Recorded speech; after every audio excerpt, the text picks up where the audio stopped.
está tocando num Jacó, é porque Ele quer trazer um Israel. Todas as vezes que Deus está tocando, aleluia, num Abrão, é porque Ele quer suscitar um Abraão. Oh, Arabai, Glória! Mas a gente tem dificuldade de revelar para Deus a nossa natureza caída. Então Deus vai permitir com que situações revelem essa natureza, para que nós possamos viver uma área de tratamento verdadeira. Porque não basta o Evangelho trazer uma transformação na roupa, nos modos, nos usos, nos costumes. Ele quer uma transformação que vai além do estilo de vida. Ele quer uma transformação que ataca intrinsecamente no caráter do ser humano e o transforma de dentro para fora. Então, quando nós não temos coragem, às vezes e muitas vezes até, porque não sabemos a putrefação que está dentro de nós. Por isso Davi, ele orava e ele dizia: expurga de mim os pecados que me são ocultos. Que pecados são esses? São pecados que eu sei que tenho, mas eles são tão atrelados a mim que nem percebo que os cometo.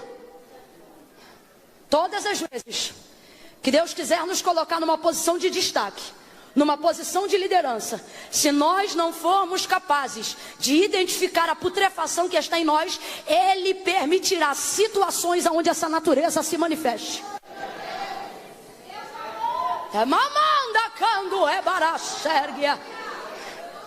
Tem dias que a gente sente vergonha do Espírito Santo, vergonha do que falou, vergonha do que pensou, vergonha do que fez. E nesse processo dá uma indignação tão grande contra a gente mesmo, porque se revela a nossa natureza caída, e a sensação que a gente tem é que a gente nunca presta, que a gente é miserável eternamente. Mas é um jeito de Deus permitir para que a natureza do caráter que ainda existe se manifeste, para mostrar que o velho eu não está tão morto como deveria estar. Oh, eu vejo o Senhor nesta manhã tocando em alguns Simões aqui. Oh, eu vejo o Senhor nesta manhã tocando em alguns Jacóis aqui, para trazer a revelação que combina com o futuro que Deus preparou para você. Ele vira então para Pedro e diz: Simão, Simão, Simão, Simão. Duas vezes, por quê? Para despertar. Quando você percebe que alguém não está te ouvindo, você chama de novo: Simão, Simão, Satanás te pediu para cirandar. Cirandar que é peneirar, como trigo. Mas eu roguei ao Pai por ti, para que não desfaleças a tua fé. Então, quando tu te converteres, acabou de tomar ceia.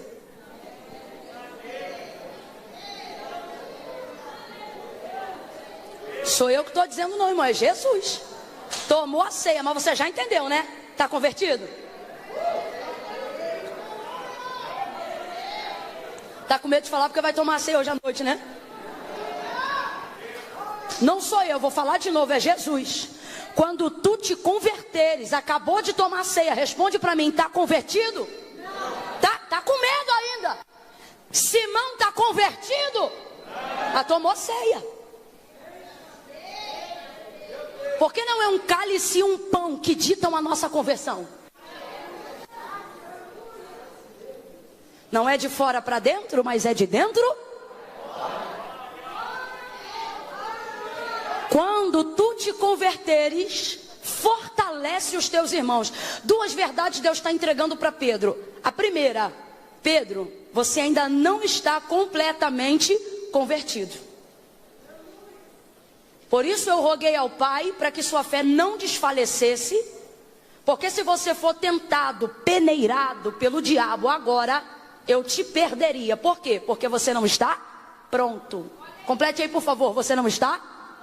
Não está pronto porque não está completamente liberto, não está completamente convertido, não está completamente entendendo qual é a vontade de Deus para a sua vida. Então eu roguei ao Pai por ti para que não desfaleças a tua fé. Basicamente o que Jesus está dizendo na primeira verdade é: Pedro, eu acabei de te dar um livramento, porque eu reconheço que você está comigo, come comigo, anda comigo, mas ainda não está pronto. Ainda não está pronto. O que Pedro deveria fazer ao ouvir isso? Senhor, muito obrigada. Que livramento. O Senhor me livrou das garras de Satanás. Porque o Senhor me conhece. Se Satanás então me confrontasse, me tentasse agora, eu estaria perdido. Mas o Senhor, Jesus, muito obrigada. Só que Jesus também ministra uma palavra de esperança na mesma palavra. Ele diz assim: mas quando tu te converteres, rapaz, olha o que ele está dizendo. Você não tá, mas quando ficar, você vai ficar tão bom. Pedrão, você vai ser tão crente, tão crente, tão crente, tão crente, que aí você não vai arrumar problema com os outros, não. É os outros que vão querer estar com você, porque sua fé será tão genuína que poderá ser compartilhada. Sua fé será tão genuína que poderá ser admirada. Sua fé será tão genuína que poderá ser inspirada para outras pessoas. Jesus está dando para Pedro uma palavra de atenção. Está dizendo para ele: se liga, hein? Está te cirandando. Ele deveria dizer: obrigado pelo livramento, Senhor, eu vou vigiar. Mas não, olha como ele responde: estou pronto. Não sou eu, é ele. Jesus acabou de adverti-lo e ele se posiciona dizendo: estou pronto para ir contigo até a morte. Ei, eu estou pronto para ser preso, o que for, eu vou contigo. Ó, Jesus, estamos juntos. Você acha que ele está mentindo? Você acha que ele está mentindo? Pedro? Então você está mentindo quando você diz que ama o Senhor, mas no outro dia faz tudo errado? Então quando você está aqui na casa de Deus dizendo: Senhor, Tu és a minha vida, Tu és o meu tudo, o Senhor pode me tirar tudo, só não me tire a Tua presença. É mentira? Vamos então avaliar por nós. É mentira? Não tenha medo, é mentira? Não, é verdade. Na nossa cabeça a gente pensa: vai dar certo, eu vou conseguir, eu estou pronto. Quando a gente diz que ama de verdade, é porque a gente ama. Porque na cabeça você se julga ser capaz de cumprir aquilo ali com a devida dignidade. Só que daqui a pouco, o hábito do mal-estar, a natureza caída, seja o que for, quando você vê, você já cometeu. O que Paulo vai escrever aos Romanos, capítulo de número 7? O querer bem está em mim. Sabe o que ele está dizendo? Quando eu digo que eu vou fazer, eu estou falando de coração. Olha o que ele está dizendo: eu me planejo para fazer o bem. Ele diz: o querer bem está em mim, isso é consciência. Ele está dizendo: eu sei o que eu devo fazer e eu vou me programar para fazer o que eu devo. É isso que ele está dizendo. Mas ocorre que quando eu estou em caminho de executar aquilo que eu programei fazer, ou seja, o bem, porque a gente não programa o mal, crente programa o bem. Eu vejo que eu cometo o mal, aí ele fica indignado consigo mesmo e ele diz: miserável! Miserável homem que sou, quem me livrará do corpo desta morte? Paulo não está falando daquele bem que está nele, ele está falando da natureza caída que ele não controla. Ele está dizendo: eu consigo projetar o bem, e mesmo projetando o bem, eu não consigo cumprir. Agora, o mal que eu não planejo, faço sem cumprir, sem projetar, perdão. Então vou perguntar de novo: quando Pedro diz isso, ele está mentindo? Não, ele só acha que é capaz de cumprir. De coração é verdade, de espírito é verdade, de alma ele está falando é verdade, mas não crie ilusões de fazer com o coração o que você não sujeita o teu corpo à disciplina. Vou sair do espiritual, mas só para você entender: a dieta que só começa segunda-feira, começa segunda-feira? Porque não tem como você trazer para a realidade aquilo que é só intencional. E as coisas de Deus é da mesma forma. Não pense que você vai romper 2021 não fazendo coisas que fez em 2020 pensando: não, eu não vou cometer esses novos erros em 2021. Se você não mudar os seus hábitos, você não muda com verdade, você não traz para fora a realidade do que você sente, os sonhos que você sente, os planos que você tem para o lado de fora. Se você não criar uma disciplina verdadeira do lado de fora, você não tira do lado de dentro para fora, se você não criar uma disciplina verdadeira do lado de fora. E disciplina não tem a ver com o que a gente sente. E esse é o problema da gente realizar o que sonha, da gente ter a vida espiritual que deseja. Por quê? Porque a gente quer gastar tempo espiritualizando o que deveria estar executando. Porque é muito melhor sentir do que fazer, sim ou não? Sim ou não? Por que tem gente que programa fazer evento, faz uma vez, depois não faz nunca mais? Porque viu que fazer é muito mais difícil do que sentir. Olhe para a vida de Samuel e veja por que ele foi um homem de Deus. Deus conhecia Eli, Deus conhecia Ofni, Deus conhecia Finéias. Finéias conhecia a voz de Deus, Ofni conhecia a voz de Deus, Eli conhecia a voz de Deus, mas Deus não falava mais com nenhum dos três. Samuel, até o capítulo 3, nunca antes, mesmo servindo todos os dias na casa de Deus, havia tido uma experiência com Deus. Significa que ele nasceu e começou a crescer, e quando ainda era moço, nunca havia tido nenhuma experiência com o Deus que ele servia. Ele nunca ouviu a voz de Deus, ele nunca sentiu um arrepio, ele nunca foi tomado pela presença de Deus, ele nunca viu a glória de Deus descer na casa de Siló até aqueles dias. Mas o que ele fazia? Todo dia acendia a lâmpada, apagava a lâmpada, abria a porta, guardava as câmeras. Ou seja, Samuel não vivia de acordo com o que sentia, ele praticava o que ele sabia, e isso era o suficiente. Aí no dia que estava na hora de Deus revelar uma nova voz profética, porque as visões eram raras em Israel naqueles dias, porque Deus não falava mais com Eli e nem com os seus filhos. Aí a primeira pessoa que ele visita é quem? Aí eu te pergunto, Samuel conhece a Deus pessoalmente? Não, por isso o Senhor o chama de 6 a 8 vezes e ele não conhece a sua voz. Mas Deus para de chamar? Não, porque quando Deus olha para a terra e vê um homem a quem ele sabe que será capaz não só de sentir, mas de fazer, ele não olha para Eli, ele não olha para Ofni, nem olha para Finéias. Presta atenção, o Eli, que é o sacerdote da casa, Deus não está falando com ele, mas ele percebe que Deus está falando com Samuel. Não percebe. É Eli que percebe e diz, ó, é Deus que está te chamando. Quando Eli diz assim, quando ele te chamar de novo, diga, fala que o teu amigo, não, começo de relacionamento, que o teu servo ouve. Fala que o teu servo ouve. E é aí que Samuel vai começar a identificar a voz de Deus. Você vê como é que Deus não atende às suas conveniências. Ele sabe que é Deus que está chamando, mas Deus não fala com ele. Samuel nunca ouviu a voz de Deus, mas Deus vai insistir. Aí eu te pergunto, será que isso não revela o caráter de Deus? De quem são as pessoas que ele tem interesse de falar? Se são as que sentem ou se são as que praticam?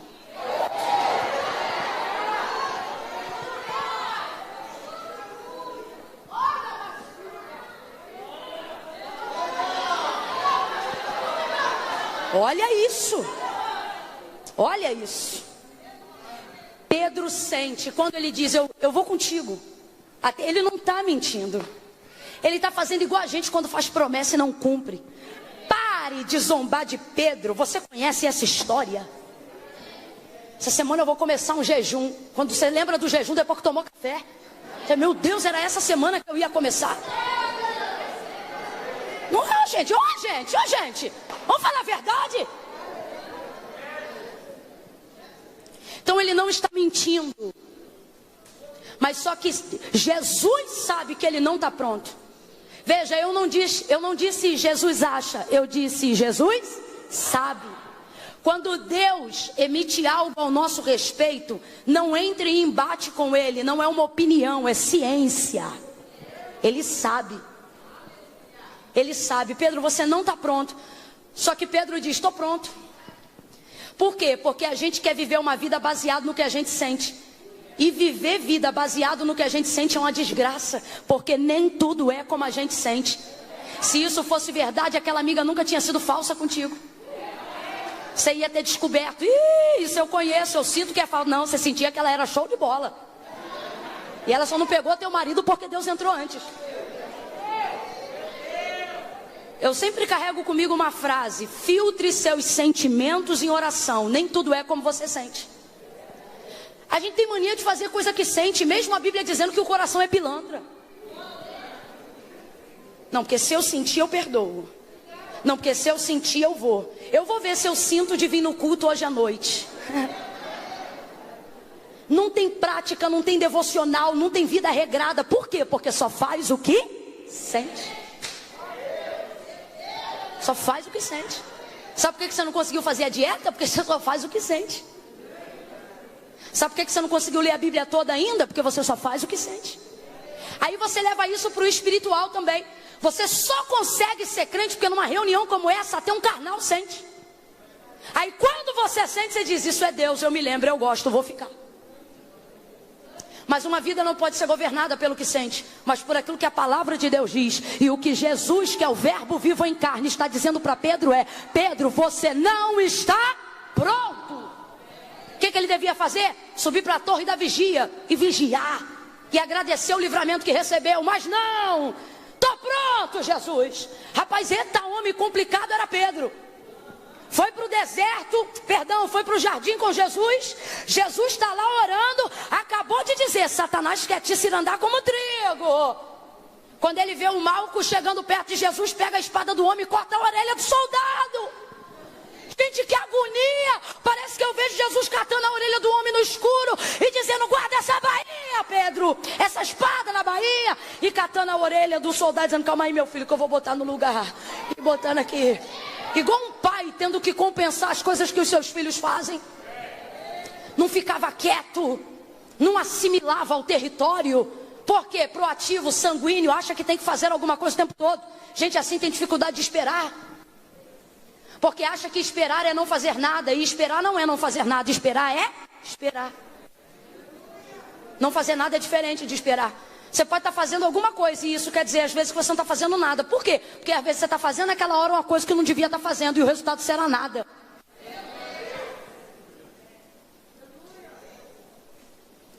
Se Pedro é trigo e ele mesmo é comparado ao Senhor como trigo, então que deixe cair na peneira, mas Deus não deixa.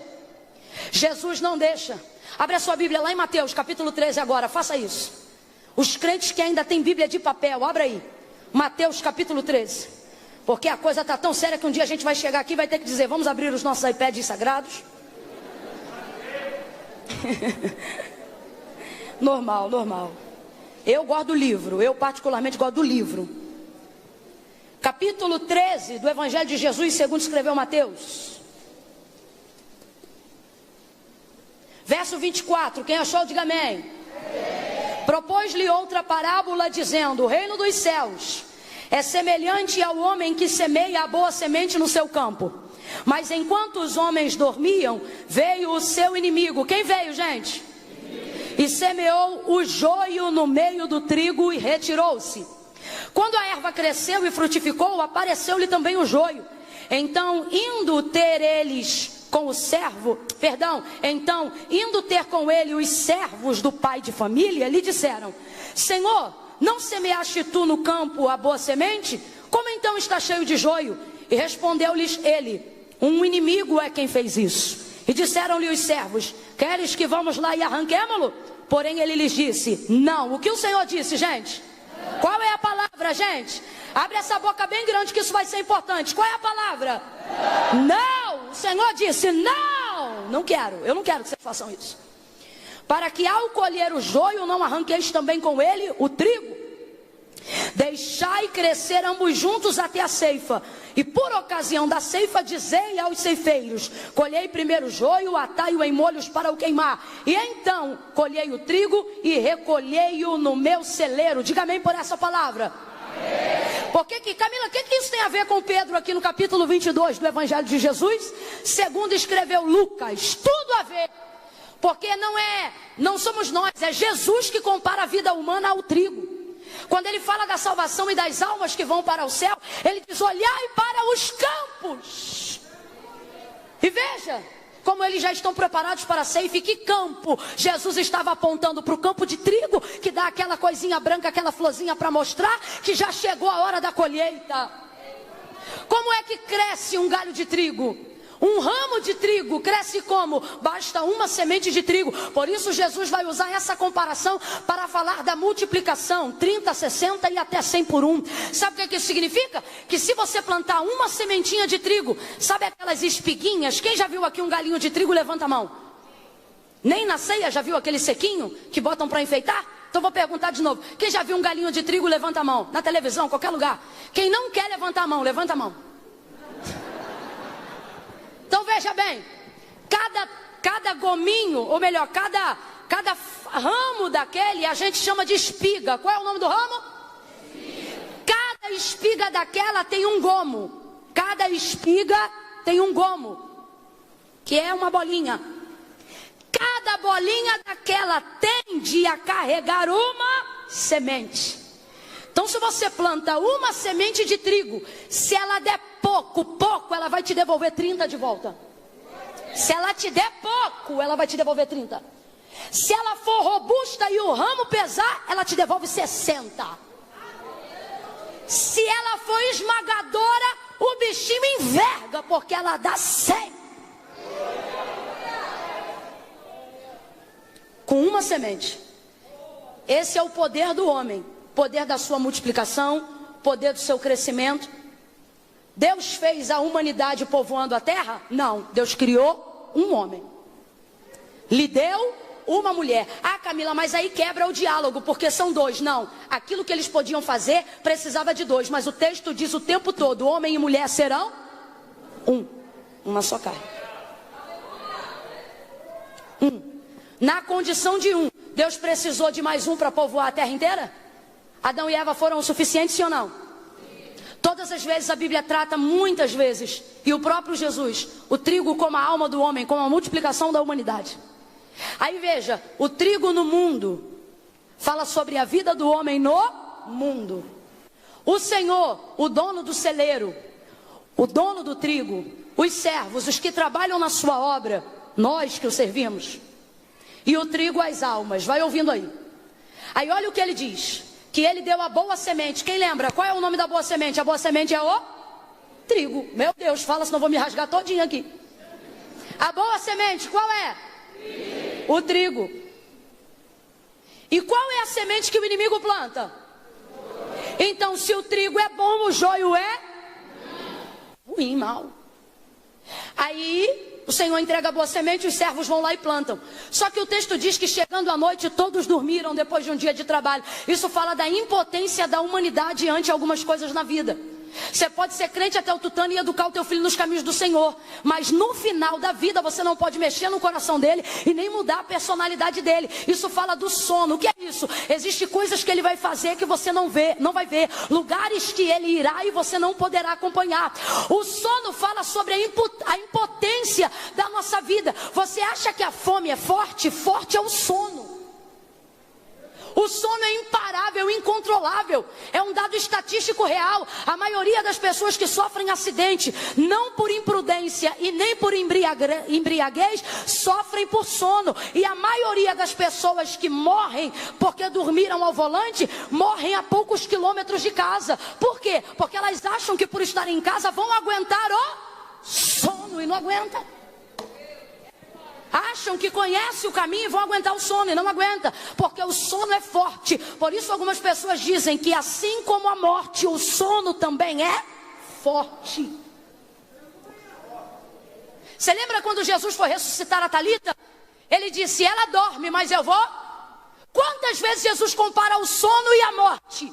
Uma vez que para ele despertar alguém da morte é como despertar alguém do sono. Mas já parou para pensar que o sono fala do momento da sua vulnerabilidade, fala do momento da sua incapacidade. Rapaz, se a pessoa deitar e dormir, a gente entra na casa, mexe na geladeira, mexe em tudo, dependendo do sono, não acorda.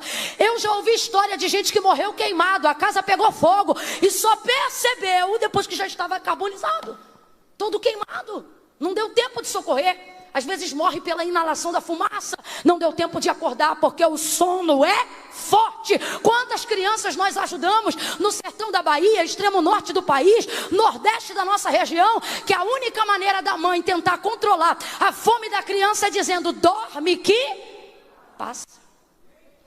E tem crianças que dormiram e não acordaram nunca mais, porque entraram em estado de hipotermia, de hipoglicemia e morreram enquanto dormiam, porque o sono é forte, ele revela a nossa impotência. Vamos para a parábola das virgens acerca do reino de Deus. A Bíblia diz que 5 eram prudentes e 5 eram loucas, ok?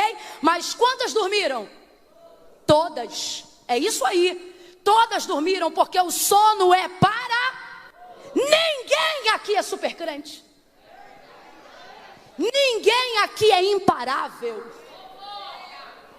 Ninguém aqui tem uma área da vida que não te vulnerabilize, uma área que te confronte, uma área que te constranja. Por mais que você seja incrível, uma área que você pense, puxa, aquilo ali eu podia ter sido melhor, ou poxa, aquilo ali eu não consegui controlar. Como é que se controla um filho que decide sair dos caminhos do Senhor? Como é que se controla, filha? Você não vai conseguir controlar tudo o tempo todo, porque isso fala do sono, da nossa impossibilidade diante de algumas situações. Então veja, quando chegou a noite, os servos dormiram. Quando eles levantam, e aqui é uma parábola, por isso o texto é rápido. Aí diz que já havia crescido, tanto joio quanto trigo. E na hora do crescimento eles perceberam que tinha joio no meio do trigo. Foram na casa do Senhor. Senhor, que semente é essa que o Senhor nos deu? A boa, não foi? Pois como é que agora o joio está crescendo no meio do trigo? Ele diz, quem plantou foi o inimigo. Quando? Enquanto vocês? A gente se sente culpado por coisas que a gente não pode evitar. Deus me trouxe aqui nessa manhã para curar alguém e dizer, é normal. A gente se sente culpado por coisas que não podemos evitar. E a gente quer botar um silício na alma. E Deus está dizendo, para, isso é normal. O meu. E agora, Senhor, olha como eles tentam sanar o prejuízo. Por quê? Porque quem se sente culpado também se sente responsável. E é nessa hora que a gente mete a mão onde não deve. Aí eles dizem, Senhor, nós vamos então lá agora e vamos arrancar o joio do meio do trigo. E qual é a palavra que o Senhor disse? Vem com vontade. Qual é a palavra que o Senhor disse? O Senhor disse não. Muitas vezes a gente mete a mão para querer resolver coisas sobre a justificativa que a gente quer ajudar, mas na verdade não estamos pautados na obediência. Estamos pautados na vaidade de querer compensar a culpa que a gente sente por não ter evitado o problema. Aí quando desanda a gente diz, vou resolver. Aí Deus diz, não, a gente quer passar por cima.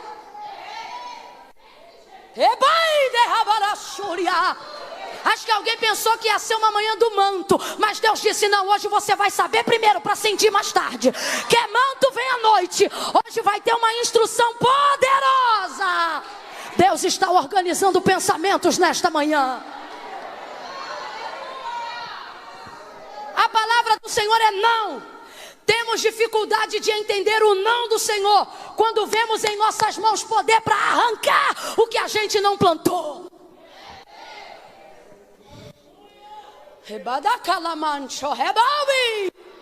Deus está dizendo, se você não teve poder para evitar, não vou te dar poder para resolver. Não é porque eu sou mau, é para você entender que tem coisas que não te cabem. É para você entender que tem coisa que você tem que confiar na minha direção. Tem coisa que você vai ter que sentar e esperar o meu tempo.